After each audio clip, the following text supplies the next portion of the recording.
je crois que c'est vraiment un véritable miracle qui nous est arrivé, que nous, en État d'Israël, nous avons sauvé les communautés juives de l'Irak, aussi de la Syrie et des autres pays arabes.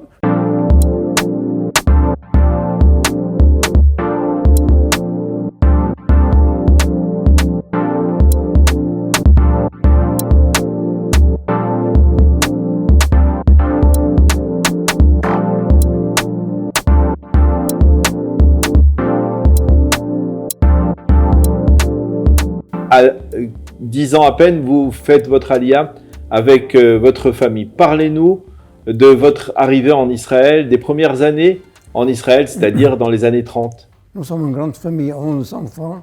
Moi, je suis le plus jeune. Alors, j'avais déjà trois de mes frères qui étaient en Palestine, c'est pas encore été Israël. Et je suis venu avec mon père quand j'avais l'âge de 11 ans, de visiter mes frères. Et je savais que déjà la famille a décidé de monter en Palestine, en Israël. Et j'ai persuadé mon père, j'avais l'âge de 11 ans, de me laisser rester en Palestine. Quand lui, il avait retourné en Irak pour venir avec ma mère et ma soeur, etc. Et je suis allé faire mes études à Herzliya Gymnasia à Tel Aviv. Déjà, tout seul, vous vous retrouvez avec vos frères à 11 ans ici. Oui. Alors, j'ai terminé l'école secondaire, c'était en 1941, déjà au milieu de la guerre mondiale.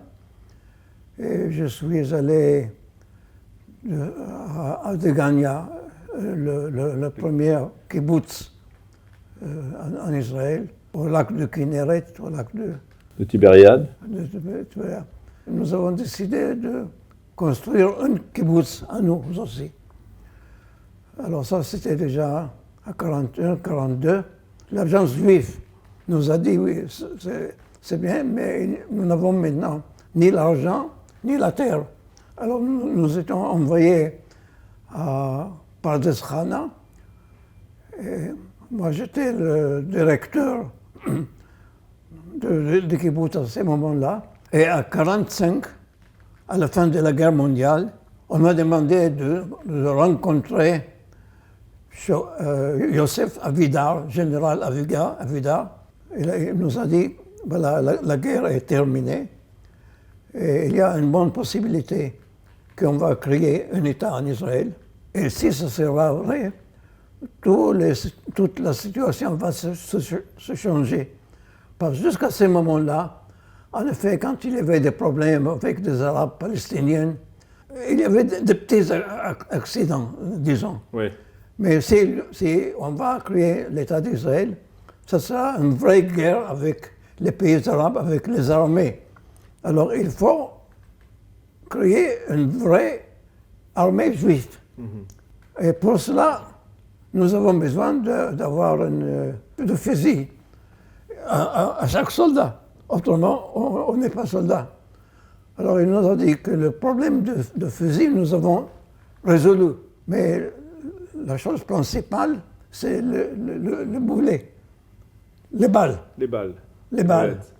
Ça, c'est compliqué, parce que s'il faut compter des milliers, des milliers, des millions de balles, et c'est avec des explosifs, c'est très dangereux. Alors, il nous a demandé, notre groupe, de quitter tout notre projet et d'aller et construire une usine souterraine, quelques 9 mètres dessous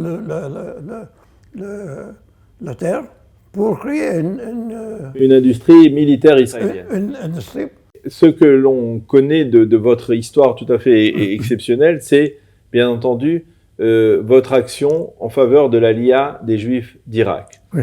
À travers plusieurs opérations, il y a l'opération Michaelberg et l'opération, bien entendu, Babylone. Oui. Il y a un livre que vous avez écrit et qui s'appelle en français Le souffle du Levant, mais en anglais, c'est Opération Babylone. Alors, je voudrais que vous nous racontiez comment les instances de l'agence juive, David Ben Gourion, le nouvel État d'Israël, ont-ils décidé de faire monter l'aliyah, de faire monter les Juifs d'Irak de faire transférer. Donc c'est la plus vieille communauté, l'une des plus vieilles communautés juives au monde en Israël. Et la chose principale pour nous, la chose la plus importante, c'était l'immigration illégale. Alors je pensais peut-être à l'époque que je serais envoyé ou bien à Paris ou bien à Rome, mais ils ont dit non. Maintenant, la chose principale, c'est l'immigration des pays arabes. Alors j'étais envoyé à 1946 pour 1 an en Irak. Il y avait le mouvement Khaloutsin clandestine, mais c'est un extraordinaire mouvement. Il y avait quelques 2000 membres dans ce mouvement.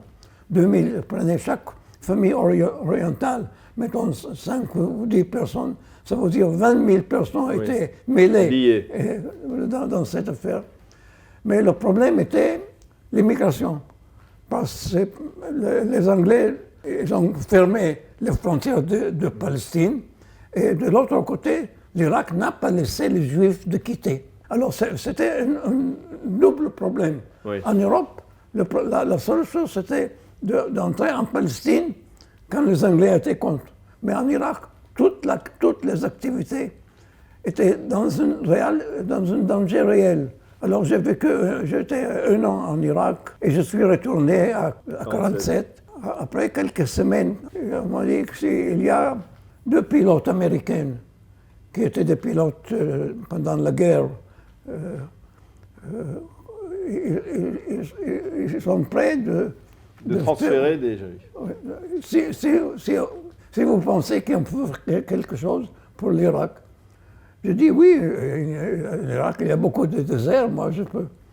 Alors on m'a dit, bon, venez demain. Moi je pensais que nous allons aller discuter, je ne sais pas. Mais en effet, j'étais obligé de partir de mon kibbutz à Rehovot, de Tel Aviv à Haïfa. Et de là-bas, il y avait déjà les 2 pilotes américains. Et je me trouve dans l'avion pour aller en Irak, la première fois qu'on a fait l'immigration illégale de l'Irak. C'était vraiment quelque chose d'exceptionnel. Dans chaque avion, il y avait 50 personnes. 50 personnes. Alors, nous avons fait 3 fois seulement. Okay. De l'Irak et de l'Italie. Ça, c'est très peu. C'est à la fois impressionnant, mais c'est aussi très peu par rapport à ce qui va se passer pendant l'opération Babylone, qui va se produire en 1951, c'est ça, 50, 51 ? En réalité, nous avons commencé à 49 déjà. À 49, de l'Irak à l'Iran, où j'ai fait quelques 12 000 qui ont quitté de l'Irak. Il y a 12 000 Juifs qui, tout de suite après la création de l'État d'Israël, ont quitté l'Irak et vers l'Iran. Ensuite de l'Iran, ils sont arrivés en Israël. En effet, oui. Ensuite, j'ai été beaucoup aidé par M. l'abbé Glasberg. Alors, en effet, il était né juif, il est devenu un chrétien. À la guerre mondiale, il est devenu le chef d'un monastère. De monastère, oui. Monastère. Il a commencé à prendre les enfants juifs et de les faire amener en Espagne pour les sauver. Ouais. Alors, le juif qui était devenu un chrétien, qui était M. l'abbé, il sauvait les Juifs. Il sauvait les Juifs. Les enfants juifs. Et il est venu avec moi la première fois en Iran.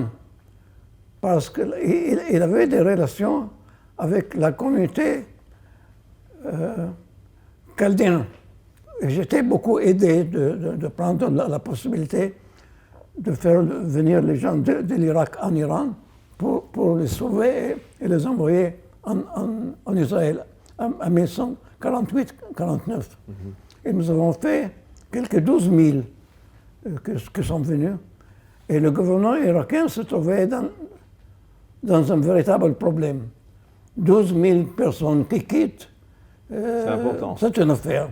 Alors ils ont pensé la loi, s'il y a quelques juifs qui veulent quitter l'Irak, définitivement, il faut qu'ils laissent leur nationalité irakienne. Ils abandonnent la nationalité.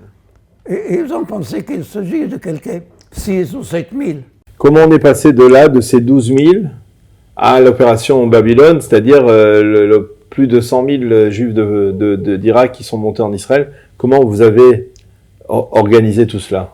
Alors, quand c'était moi j'étais déjà en Israël, dans mon kibbutz, Magan Michael, et j'étais appelé de nouveau. Mais en tout cas, ils ont décidé que nous allons proposer au gouvernement irakien une compagnie aérienne pour faire transfert, quitter les Juifs de l'Irak, pas pour venir en Israël, qui était déjà créé, mais au Chypre. Alors moi j'étais envoyé de nouveau avec Ronnie Barnett, qui était un juif britannique. Et moi, en fait, j'avais à l'époque un passeport britannique. Et nous sommes allés pour proposer au gouvernement irakien de donner à notre compagnie aérienne, qui était une compagnie américaine. C'était une véritable compagnie qui existait avec beaucoup d'avions, des grands avions, pour convaincre le gouvernement irakien de nous donner la possibilité de prendre les Juifs qui vont donner leur nationalité non pas pour venir en Israël, mais pour aller au Chypre. Alors, dans ces cas-là, je suis allé en Irak de nouveau en 1950. Mais là, il y a une histoire. Avant de partir, c'était 1950, c'était l'année la plus difficile de l'existence d'Israël. Il y avait les grandes immigrations déjà de l'Europe après la création de l'État d'Israël. Et il n'y avait pas de... La situation était horrible, il n'y avait pas rien, ni des maisons. Tout était rationné. Absolument. Avant d'accepter d'aller en Irak, j'étais invité par Levi Eshkol, qui plus tard est devenu le premier ministre d'Israël. À ce moment-là, il était encore à l'agence juive. Alors il m'a appelé, moi je pensais qu'il va me dire bravo, etc. Et je lui ai dit, oui, c'est une possibilité de sauver les Juifs de l'Irak. Il m'a dit, écoute-moi, tu dois aller leur dire, soyez la bienvenue, mais pas pour le moment. Pas pour le moment. Pour le moment, nous n'avons ni de travail, ni rien. Alors je dis, dans ces cas-là, moi je ne veux pas partir en Irak. J'étais déjà dans la clandestinité assez des années, moi je quitte. Alors après ça, on m'a dit que Ben Gurion veut me rencontrer. Et je pensais que je vais venir pour convaincre Ben Gurion de la nécessité. Mais en entrant chez lui, il a dit, j'ai appris que vous étiez à Eshkol, je sais ce qu'il vous a dit. Il a absolument raison. Nous n'avons pas ni de travail, ni de maison, ni rien. Mais tu dois aller pour faire venir les Juifs de l'Irak aussitôt que possible, parce qui sait quand ils vont changer leur idée. Et il avait raison. Et c'est comme ça que je suis allé partir avec Ronnie Barnett. Et nous étions invités chez le premier ministre irakien, Tawfiq Souhedi, dans sa maison, pour demander de nous donner à notre compagnie aérienne américaine la possibilité de faire transférer les Juifs de l'Irak en Chypre. Et nous avons accepté. Et le lendemain, c'était écrit dans le New York Times que c'était la plus grande immigration illégale, l'immigration aérienne dans l'histoire. Alors, en effet, nous avons fait pendant un an et demi, plus que 104 000 Juifs qui ont quitté l'Irak. Juifs irakiens qui ont fait leur alia. Oui. Et nous avons vraiment fait venir quelques 95% de la communauté juive irakienne. Il y avait quelques 5 000 qui sont décidés, nous sommes à l'aise en Irak, etc. Ils ont décidé de rester. Après ça, il a fallu faire un effort pour aller les sauver. Mais surtout après la guerre de 6 jours. Avoir été à la tête de cette opération, qu'est-ce que vous, malgré le temps qui a passé depuis, qu'est-ce que vous ressentez? Qu'est-ce que ça représentait pour vous? Quand je pense à la situation en Irak et dans tous les pays arabes. Aujourd'hui, avec Saddam Hussein, avec l'État islamique, qui ont tué l'un l'autre, les musulmans. Alors, je crois que c'est vraiment un véritable miracle qui nous est arrivé, que nous, en État d'Israël et l'agence juive, nous avons sauvé les communautés juives de l'Irak, aussi de la Syrie et des autres pays arabes, du Yémen. Aujourd'hui, Shlomo Hillel, votre carrière, après avoir réalisé cette alia des Juifs d'Irak, vous avez une carrière politique extrêmement importante. Vous avez été ministre dans plusieurs gouvernements, dans le gouvernement d'Yitzhak Rabin. Vous avez été par la suite président pendant de longues années du Keren HaYesod. Vous êtes le Pras Israël. Vous avez aussi le Pras Israël en particulier pour votre action donc dans l'Aliyah des Juifs d'Irak. C'est vrai. Aujourd'hui, du haut de cette carrière brillante, quel regard vous portez sur la situation aujourd'hui en Israël?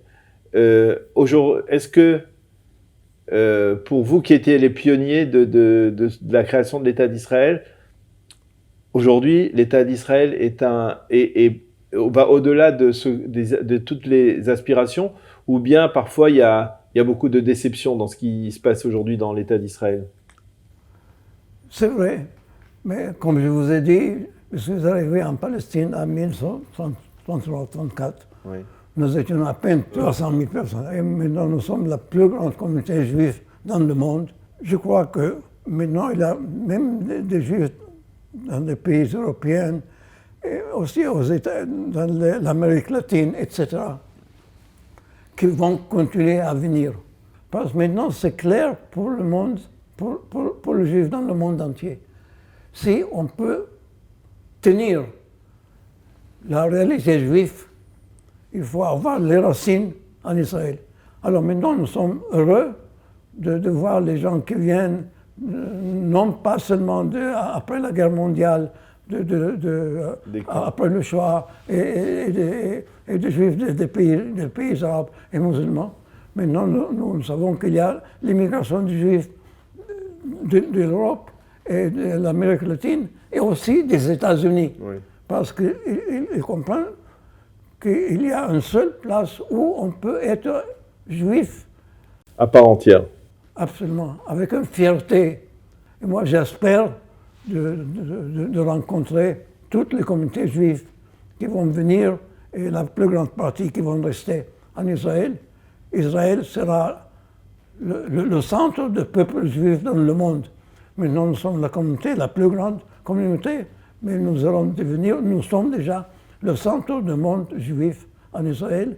Et ça, c'est une grande réussite, malgré toutes les difficultés que nous avons ici pour le moment. Eh bien, Shlomo Hillel, merci beaucoup de nous avoir parlé, de nous avoir adressé ce message, de nous avoir raconté votre histoire en français en particulier. Et je vous remercie d'avoir fait cet effort de parler en français. Ça faisait plusieurs années que vous n'aviez pas parlé français. Merci d'avoir accepté de nous recevoir chez vous ici et merci d'avoir accepté de témoigner pour Studio Kalita. Merci. À tous mes frères juifs dans le monde entier, venez visiter, venez rester en Israël. Merci, je crois qu'on a bien compris le message et ce message, quand il vient de la bouche d'une personnalité comme vous, eh bien, il a une importance particulière et un écho particulier. Merci encore, Shlomo Hillel.